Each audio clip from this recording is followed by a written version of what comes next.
இயேசு கிறிஸ்துவின் இனிதான நாமத்தில் இன்றைய ஆவிக்குரிய சிந்தனைக்கு உங்களை அன்புடன் வரவேற்கின்றோம். இப்போதும் ஒரு பாடலுக்கு பின்பு உங்கள் சிந்தையை தெளிவிக்கும் ஆவிக்குரிய செய்தியை கேட்கலாம்.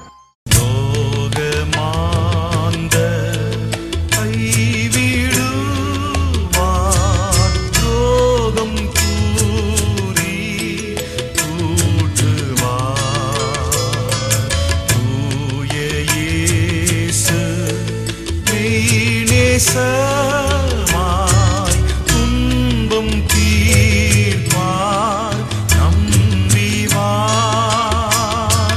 நம்பிவாணி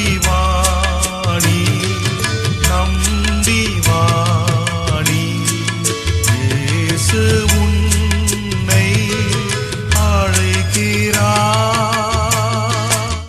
நம்முடைய கையின் பிரயாசத்தை ஆசீர்வதித்துக் கொடுக்கிற ஆண்டவராக இயேசுவின் இனிதான நாமத்தில் உங்களை வாழ்த்துகிறேன். இந்த நாள் நம்முடைய ஆவிக்குரிய சிந்தனைக்காக பிரசங்கின் புஸ்தகம் 5ஆம் அதிகாரம் 18ஆம் வசனத்தை நான் வாசிக்கிறேன். இதோ, உயிரோடு இருக்கும்படி தேவன் அருளிச் செய்த நாளெல்லாம் மனுஷன் புசித்து குடித்து சூரியனுக்கு கீழே தான்படும் பிரயாசம் அனைத்தின் பலனையும் அனுபவிப்பதே நலமும் உத்தமமான காரியம் என்று நான் கண்டேன். இதுவே அவன் பங்கு.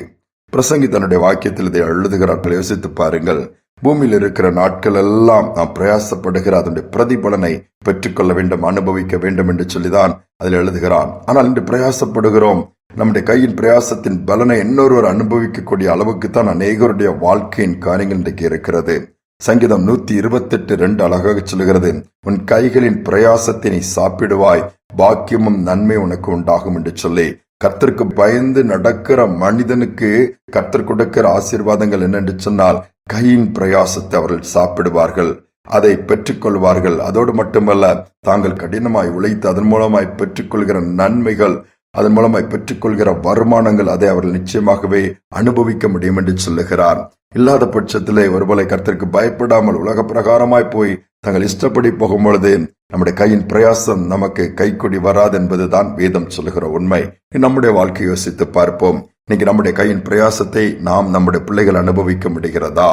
இல்லை, எல்லாமே வேறொரு காரியங்களுக்காக உலக பிரகாரமாய் ஒன்றுக்கு உதவாமல் போய்கொண்டு வீணாய் கொண்டிருக்கிறதா? ஆனா வேதம் தெளிவாக சொல்லுகிறது, அதுதான் கையின் பலனை அனுபவிப்பதே நல்லது, அதுதான் உத்தமம் என்று சொல்லப்பட்டிருக்கிறது. நாம் அதை பார்க்கிறோமா? ஒரு சகோதரர் சொன்ன காரியம் ஆச்சரியமாக இருந்தது. ஏனென்று சொன்னால், அவர் நல்ல வருமானத்தை பெற்றுக்கொள்ளக்கூடிய ஒரு பெரிய கம்பெனியில் வேலை செய்தார். வருமானமும் அவருக்கு அதிகம்தான். ஆனால் வீட்டிற்கு சம்பளம் எடுத்து போகும் பொழுது கையில் ஒன்றுமே இருக்காது.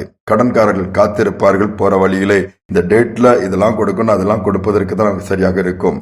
ஒரு வீட்டை கட்டலாம் என்று சில வீட்டை ஆரம்பித்தார். அதை பாதியிலே நின்று விட்டது. சரி, எப்படியாவது பேங்க்ல லோன் வாங்கி அவர் சொல்றாரு, கடன் வாங்கி கட்டிட்டேன். ஒரு வில் பவர்னு சொல்லுவாங்களா நிறைய பேரு, ஏதோ ஒரு போர்ஸ்ல கட்டிட்டானா வீட்டுல போய் நாங்க உட்காரலாம்னு நினைக்கும் போது எங்களால் திருப்பி ரீபேமெண்ட் எதுவுமே பண்ண முடியவில்லை. ரீபேமெண்ட் பண்ண முடியாதனால பேங்க் அதை சீல் பண்ணிடுச்சு. அங்கே அதுவும் நாங்கள் பயன்படுத்த முடியாமல் போய்விட்டது. அடுத்து ஏலத்திற்கு போகக்கூடிய ஒரு நிலைமை வந்து விட்டது. இன்னொரு பக்கத்துல பார்க்கும் பொழுது ஏராளமான கடன், வட்டி கொடுக்க முடியல. இதனால வருகிற வருமானம் எங்களுக்கு போதிய அளவாக இல்லை. அதோடு மட்டுமல்ல, பலவீனங்கள், மனஸ்தாபங்கள், குடும்பமே உடைந்து சிதறுகிற நிலைமைக்கு வந்துருச்சு.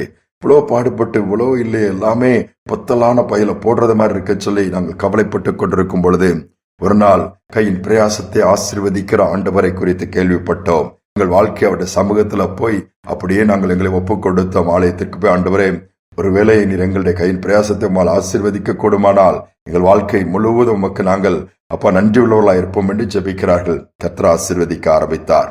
கடன் பிரச்சனைகள் எல்லாம் மாற்ற ஆரம்பித்தார். முதலாவது கடன் வாங்குகிற சூழலை கர்த்தர் மாற்றினார். கடன் வாங்காதபடி காரியங்களை கொஞ்சம் கொஞ்சமாய் தங்களை கட்டுப்படுத்தி இருக்கிறது போதும் என்கிற ஒரு மனநிலையை கொடுத்து அதற்குள்ளே வாழ்க்கையின் காரியங்களை திட்டமிட்டு நடத்த ஆரம்பித்தார்கள். அடுத்து வருமானத்திற்கான வழியாண்டவர் திறந்தார்.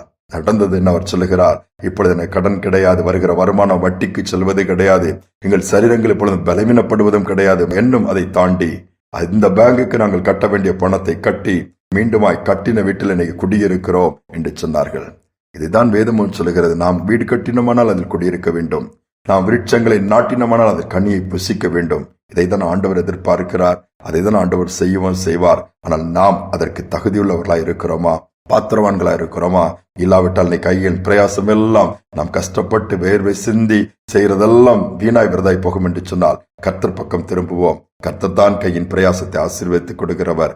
ஜெபிப்போம். அன்பின் தகப்பனே, கைகளின் பிரயாசத்தை நீர் ஆசீர்வதிக்கிற தேவன். கடினமாய் உழைத்தும் கூட அது தேவையில்லாத விதத்திலே அல்லது வீணாக கையிலே தங்க மாட்டேங்குது. ஒரு செவி பிள்ளை கடன் கூடிக்கொண்டே இருக்கிறது. என்ன செய்வதென்று தத்தளிக்கிற பிள்ளைகள் இந்த நாளில் நினைவு கூறுவீராக. நான் என்னுடைய பிரயாசம் எல்லாம் எனக்கு என் பிள்ளைகளுக்கு இன்னைக்கு இல்லையே, எல்லாவற்றையும் இழந்தல்லவா இருக்கிறேன், எவ்வளவோ கஷ்டப்பட்டேன், எவ்வளவோ உழைத்தேன், எனக்கு அதற்கான சரீரத்துல பலனும் இல்லையேன்னு சொல்லி அங்கலாய்க்கிற பிள்ளைகளை இந்த நினைவு கூர்ந்து எல்லா அப்பப்பத்தலான காரியங்களை எடுத்து போடுங்கப்பா. தேவையில்லாத விதத்திலே பணம் செலவாகிற வழிகள் எல்லாம் நீர் அடைப்பீராக. நன்மைகளை கட்டளையிடுவீராக. பிள்ளைகளுடைய வாழ்க்கையில பக்கமா இன்னும் திரும்பும்படியாய் மனநிலையை எல்லாவற்றையும் மாற்றி கர்த்தர் சூழ்நிலையை மாற்ற வல்லவர், கர்த்தர் நடத்த வல்லவர், கர்த்தர் அற்புதத்தை செய்ய வல்லவர். நான் இழந்து போனதை திருப்பிக் கொள்ளக்கூடிய கிருபையை கொடுப்பார் என்று அப்படிப்பட்ட ஒரு விசுவாசத்துக்குள் வரட்டும். ஒவ்வொரு பிள்ளைகளுடைய கையின் கிரியைகளிலே வித்தியாசத்தை ஏற்படுத்தி திடப்படுத்தி நடத்துவீராக. செய்வதற்காய் ஸ்தோத்திரம். சூழ்நிலை மாறுவதற்காய் ஸ்தோத்திரம்.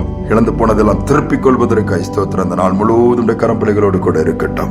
ஒரு நாள் பிள்ளைகள் சொல்லணும், கர்த்தர் எங்கள் சிறையிருப்பை மாற்றினார், சூழ்நிலைகளை மாற்றினார், இன்னைக்கு வாழ்ந்திருக்கும்படியாய் நாங்கள் எங்களுடைய பிரயாசத்தை நாங்கள் அனுபவிக்கும்படியான பாக்கியத்தை கொடுத்திருக்கிறான்னு சொல்லி மகிமைப்படுத்தணும். அப்பா, இந்த பாக்கியம் உண்டாகட்டும். தாழ்த்தி ஒப்புக் கொடுக்கிறேன். துதிகனமை ஏற்றுக்கொள்ளும் இயேசுவின் நாமத்தில் பிதாவே, ஆமேன், ஆமேன். உன் கைகளின் பிரயாசத்தை சாப்பிடுவாய், பாக்கியமும் நன்மையும் உண்டாகும் என்று சொன்ன வார்த்தையின்படி கர்த்தரை கேட்கிற ஒவ்வொருவருக்கும் அந்த பாக்கியத்தை கொடுப்பாராக. இந்த சிந்தனையோடு இந்த நாளை தொடருவோம். மீண்டுமாய் நாளை தினம் சந்திப்போம்.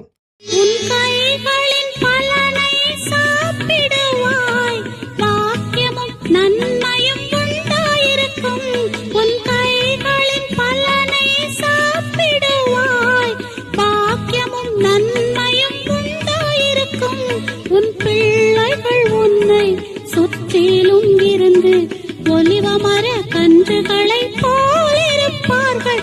உன் பிள்ளைகள் உன்னை சுற்றிலும் இருந்து ஒலிவமர கன்றுகளை போலிருப்பார்கள்.